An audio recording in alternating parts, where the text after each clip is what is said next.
नमस्कार, स्मिताज कॉर्नरमध्ये सगळ्यांचं स्वागत। आज आपण पाहतोय लसूण खाण्याचे फायदे, त्याचबरोबर एक चविष्ट पौष्टिक अशी लसणाची झटपट बनणारी चटणीची रेसिपी। तर लसूण घराघरामध्ये रोज सकाळी आपण सगळ्याच गृहिणी वापरतात आणि लसणाशिवाय आपण कुठलीही भाजी बनवत नाही, कारण लसणामुळे भाज्यांना वेगळी चव येते आणि त्या भाज्यांची चव तर वाढतेच, पण आरोग्याच्या दृष्टीने देखील आपल्याला लसूण खूप फायदा करतो। त्याच्यामुळे प्रत्येक भाजी आपली पौष्टिक तर असतेच आणि चविष्टही होते। तर लसूण खाल्ल्यामुळे काय फायदे होतात ते पाहूयात।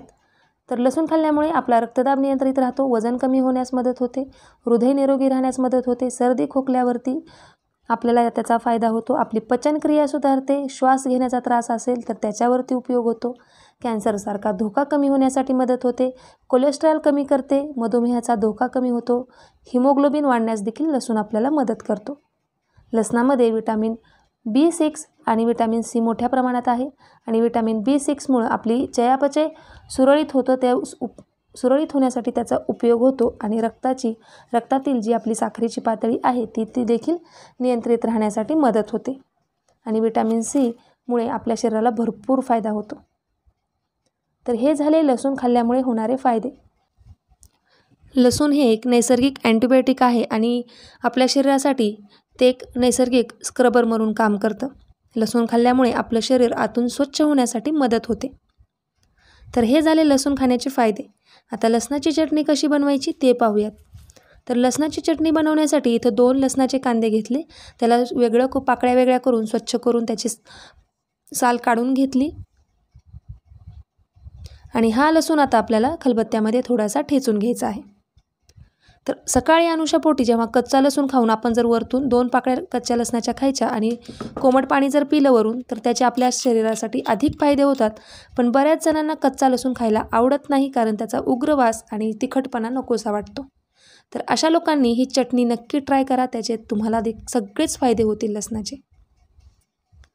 तर लसणाची आपले पेस्ट तयार आहे। तर चमच्याने तुम्ही पाहताय की 2 चमचे लसणाची पेस्ट तयार झाली आणि त्याच चमच्याने मी बाकीचे मसाले घेतलेले आहेत। 1 चमचा लाल बॅडगीचं तिखट टाकलेलं आहे। लसूण तिखट असल्यामुळे मी इथं लाल बॅडगीचं तिखट वापरलं, कारण ते कमी तिखट असतं। 1 चमचा धना पावडर घातली, अर्धा चमचा जिरा पावडर टाकली, चिमटभर साखर आणि चवीपुरतं मीठ घालायचं व हळद घालायची आणि हे व्यवस्थित मिक्स करायचं आपल्याला पाणी घालून। 1 कप पाणी घेतलेलं आहे। तर थोडं पाणी घालून व्यवस्थित मिक्स करून घ्यायचं। कुठलाही पदार्थ पौष्टिक आहे म्हणून तो अति प्रमाणात खाल्ल्यानंतर आपल्याला त्याचं नुकसानच होणार आहे शरीराला। तर जेव्हा केव्हा आपण कुठलाही पदार्थ खातो तर तो योग्य प्रमाणात खाणं आणि योग्य वेळी खाणं खूप गरजेचं आहे। जे लोक लसूण अजिबातच खात नाहीत त्यांनी थोड्या प्रमाणात लसूण खाणं, कमी प्रमाणात का होईना रोज थोडासा लसूण खाणं खूप आवश्यक आहे, कारण त्याचे आपल्या शरीराला खूप फायदे होतात।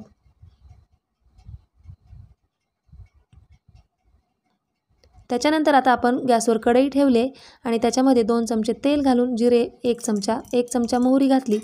मोहरी छान जिरे तडतडल्यानंतर मिश्रण आपल्याला याच्यामध्ये घालून घ्यायचं, व्यवस्थित मिक्स करायचं आणि ह्याला छान तेल सुटेपर्यंत शिजवून घ्यायचं। तर झाकण ठेवायचं आणि ह्याला छान शिजवून घ्यायचं। तर थोड्या वेळाने झाकण काढून बघायचं आणि व्यवस्थित परत एकदा मिक्स करायचं। तर तुम्ही छान बघू शकता की तेल सुटत आलेलं आहे।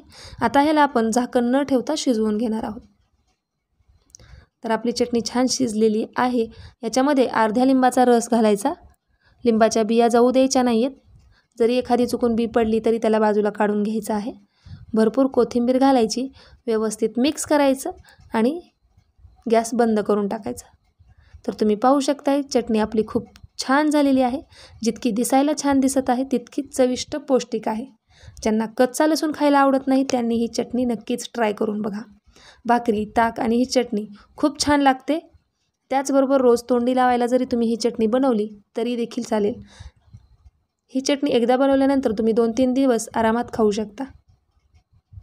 तर स्मिताज कॉर्नरवरती तुम्हाला असेच वेगवेगळे घरगुती उपाय, चविष्ट पौष्टिक रेसिपी बघायला भेटतील।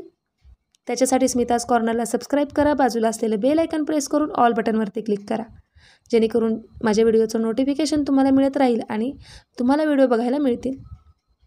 आजचा व्हिडिओ कसा वाटला, माहितीपूर्ण वाटला असेल, फायद्याचा वाटला असेल तर नक्कीच इतरांपर्यंत शेअर करा, जेणेकरून त्यांना देखील त्याचा फायदा होईल, माहिती होईल.